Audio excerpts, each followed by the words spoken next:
আসসালামু আলাইকুম, আমি রাহান। সবাইকে আমার চ্যানেলের পক্ষ থেকে স্বাগতম। তো আপনারা দেখতেই পাচ্ছেন জনস্বাস্থ্য প্রকৌশল অধিদপ্তরে নিয়োগ বিজ্ঞপ্তি প্রকাশ করা হয়েছে।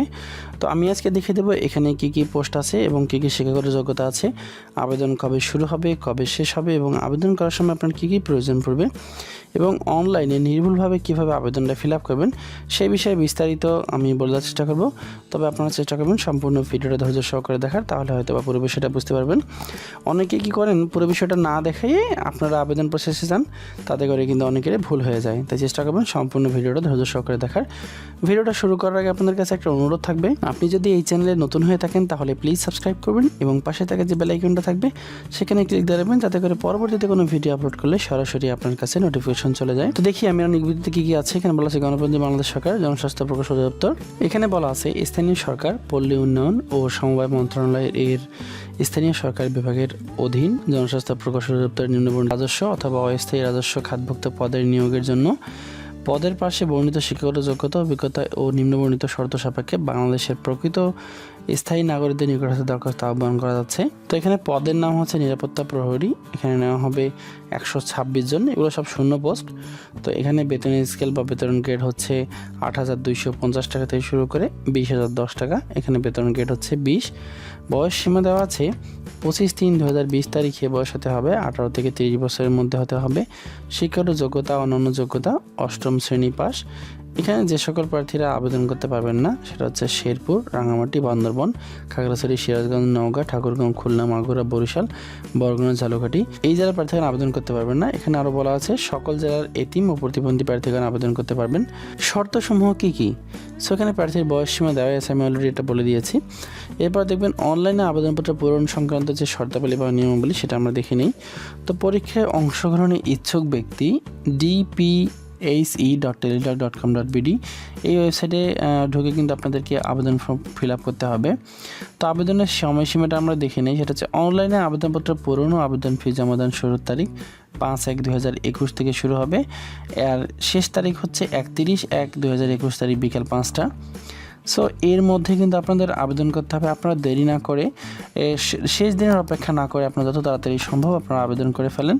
উক্ত সময়সীমার মধ্যে ইউজার আইডি প্রাপ্ত প্রার্থীগণ অনলাইনে আবেদনপত্র সাবমিটের সময় থেকে পরবর্তী 72 ঘন্টার মধ্যে এসএমএসের মাধ্যমে, টেলিটক প্রিপেড সিমের এসএমএসের মাধ্যমে কিন্তু টাকা জমা দিতে হবে। সো আপনি যখন আবেদন সাবমিট করবেন তখন কিন্তু আপনাকে একটা ইউজার আইডি দেওয়া হবে। ওই ইউজার আইডি দিয়ে কিন্তু আপনাদের টাকা জমা দিতে হবে। একটু পরে আমি বলে দিচ্ছি টাকাটা কীভাবে জমা দিবেন। তো অনলাইনে আবেদনপত্র প্রার্থীর 300x300 পিক্সেল একটা ছবি প্রয়োজন পড়বে এবং 380 পিক্সেল একটা স্বাক্ষর প্রয়োজন পড়বে। তো এই ছবি এবং স্বাক্ষর আপনি খুব সহজে আপনার মোবাইল ফোন দিয়ে কীভাবে তৈরি করবেন তার ভিডিও লিঙ্ক আমি এই ভিডিও ডিসক্রিপশনে দিয়ে রাখবো, চাইলে কিন্তু দেখে নিতে পারেন। তো এছাড়াও আমি আরও একটা ভিডিও লিঙ্কে ডিসক্রিপশনে দিয়ে রাখবো, সেটা হচ্ছে এই যে সার্কুলারটা আছে এখানে আপনার আবেদন মোবাইল ফোনের মাধ্যমে কীভাবে করবেন সেটার পদ্ধতি আমি এই ভিডিওর ডিসক্রিপশনে সেই ভিডিওর লিঙ্ক দিয়ে রাখবো। আপনারা কিন্তু ওই ভিডিও দেখে কিন্তু নিজের আবেদন নিজেই করতে পারবেন। এরপর অনলাইনে আবেদনপত্র পূরণকৃত তথ্য যেহেতু পরবর্তী সকল কার্যক্রমে ব্যবহৃত হবে, সেহেতু অনলাইনে আবেদনপত্র সাবমিট করার পূর্বেই পূরণকৃত সকল তথ্যের সঠিকতা সম্পর্কে প্রার্থী কিন্তু নিজে শতভাগ নিশ্চিত হবেন।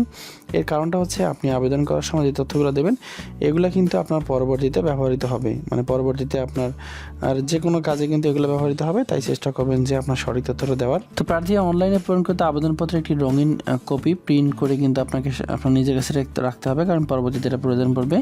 এসএমএস প্রেরণের নিয়মাবলী ও পরীক্ষার ফি প্রদান। সো আমরা দেখি যে আপনার ফিটা কত হবে, পরীক্ষার ফি। তো এখানে বলা আছে আপনার টেলিটক প্রিপেড সিমের মাধ্যমে আপনাকে 56 টাকা আবেদন সাবমিট করে ঠিক 72 ঘন্টার মধ্যে জমা দিতে হবে। তো শুধুমাত্র যে আপনি অনলাইনে আবেদন সাবমিট করবেন, টাকা জমা দিবেন না, তাহলে কিন্তু আপনার আবেদনটা সম্পূর্ণরূপে হলো না। কারণ আবেদন সাবমিট করার ঠিক 72 ঘন্টার মধ্যে কিন্তু আপনাকে এই ফিটা জমা দিতে হবে একটা প্রিপেড টেলিটক সিমের মাধ্যমে। তো বন্ধুরা এখন আমরা দেখবো এসএমএস করার যে নিয়মাবলী, মানে আপনার আবেদনের ফিটা যে কীভাবে জমা দিবেন সেটা হচ্ছে পর্যাপ্ত পরিমাণ ব্যালেন্স কিন্তু আপনার টেলিটক সিমে রিচার্জ করে নিতে হবে। নেওয়ার পরে আপনাকে মেসেজ অপশনে লিখতে হবে ডিপিএসি স্পেস দিয়ে ইউজার আইডি। আবেদন সাবমিট করার পর যে ইউজার আইডিটা পাবেন এখানে দিয়ে দেবেন, দিয়ে মেসেজটা সেন্ড করবেন 1634-তে। সেন্ড করার পর আপনাকে সেটা ফ্রিতে এসে আসবে, যেখানে আপনার নাম দেওয়া থাকবে এবং 56 টাকা যে কেটে নেওয়া হবে এই বিষয়ে ইনফরমেশন দেওয়া থাকবে এবং 8 সংখ্যার একটা পিন নাম্বার দেওয়া থাকবে।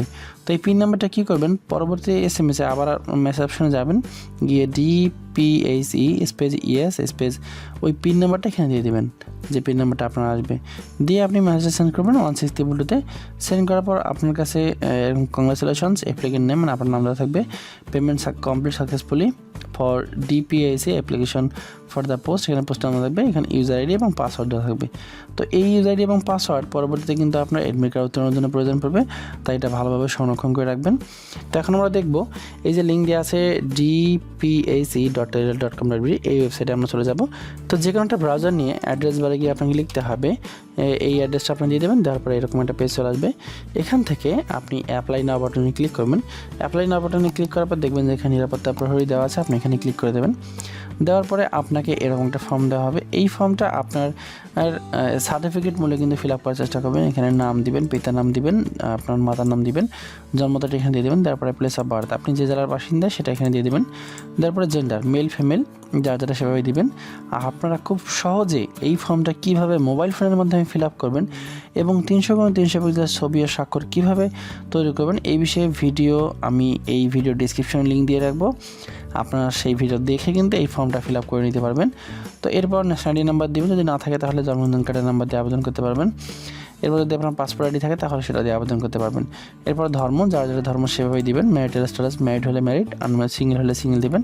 এরপর কোটা, যদি কেউ মুক্তিযোদ্ধা কোটা হয়ে থাকেন কিংবা এতিম কোনো কোটা থাকে কিংবা আনসার বিডিবি কোনো কোটা থেকে থাকে, যদি শারীরিক কোনো প্রতিবন্ধী কেউ থাকে তাহলে কিন্তু এই কোটা ব্যবহার করতে পারবে। যেহেতু আমার কোনো কোটা নেই তাই আমি নন কোটা ইউজ করব। এরপর কেয়ার অফে বাবা মা ভাই যিনি আছেন আপনার লিগ্যাল গার্জিয়ান তাকে দিয়ে দেবেন। তারপর আপনার ডিস্ট্রিক্ট দিবেন, উপজেলা দিবেন, পোস্ট অফিস দিবেন, পোস্ট কোড দিবেন। আপনার প্রেজেন্ট এবং পার্মানেন্ট যদি সেম হয় তাহলে এখানে সেমে ক্লিক করে দেবেন, আর যদি ভিন্ন হয় তাহলে আপনাকে ভিন্নভাবে লিখতে হবে। এবার মোবাইল নাম্বারটা খুবই গুরুত্বপূর্ণ, কারণ এই মোবাইল নাম্বারে কিন্তু আপনার সকল ধরনের SMS আসবে, তাই উপরে যে নাম্বারটা দিবেন নিচেও ঠিক সেই নাম্বারটা দিবেন। এরপর আপনার JSC পাস বা JDC পাসের ইনফরমেশন, এখানে আপনার যে স্কুল থেকে আপনি পাস করেছেন সেই স্কুলের নাম দিয়ে দেবেন, তারপরে বোর্ড দিয়ে দেবেন, তারপরে রেজাল্ট দিয়ে দেবেন, তারপরে পাশের বছর দিয়ে দেবেন, তারপরে রোল নাম্বার দিয়ে দেবেন। তারপর যদি আপনার SSC ইনফরমেশন থাকে তাহলে আপনি এখানে দিয়ে দেবেন, তারপর যদি আপনার HSC ইনফরমেশন থাকে তাহলে এখানে দিয়ে দেবেন, যদি গ্র্যাজুয়েশন লেভেল থাকে তাহলে এখানে দিয়ে দেবেন। দেওয়ার পর আপনাকে ঠিক নিচের দিক দেখবেন যদি বিভাগীয় প্রার্থী কিনা আপনি। সো বিভাগীয় প্রার্থী যারা এই ডিপার্টমেন্টে অলরেডি জব করে তাদের ক্ষেত্রে এটা। সো এটা আমার যেহেতু নাই জব করিনি, সো আমি এটা প্রয়োজন নেই। এরপর ভ্যালিডেশন কোড, সো এই কোডটা আপনি এখানে দিয়ে এই ঠিক মার্কে ক্লিক করে নেক্সট বাটনে ক্লিক করবেন। ক্লিক করার পর আপনার কাছে একটা অ্যাপ্লিকেশন প্রিভিউ আসবে, আপনি আরও ভালোভাবে দেখে নেবেন যে আপনার সকল তথ্য ঠিক আছে কিনা। যদি ঠিক থাকে তাহলে আপনার ছবি এবং স্বাক্ষরটা আপলোড দিয়ে দেবেন। আপলোড দেওয়ার পর সাবমিট করার পর আপনাকে একটা ইউজার আইডি থাকবে, সো সেই ইউজার আইডি দিয়ে কীভাবে টাকা জমা দেন অলরেডি আমি কিন্তু বলে দিয়েছি। তো আশা করি আপনারা পুরো বিষয়টা বুঝতে পারছেন। এরপর যদি কারো কোথাও বুঝতে সমস্যা হয়ে থাকে তাহলে আমাকে কমেন্ট করবেন, আমি চেষ্টা করবো আপনাদের রিপ্লাই দেওয়ার। ধন্যবাদ সবাইকে, সবাই ভালো থাকবেন, সুস্থ থাকবেন। আসসালামু আলাইকুম।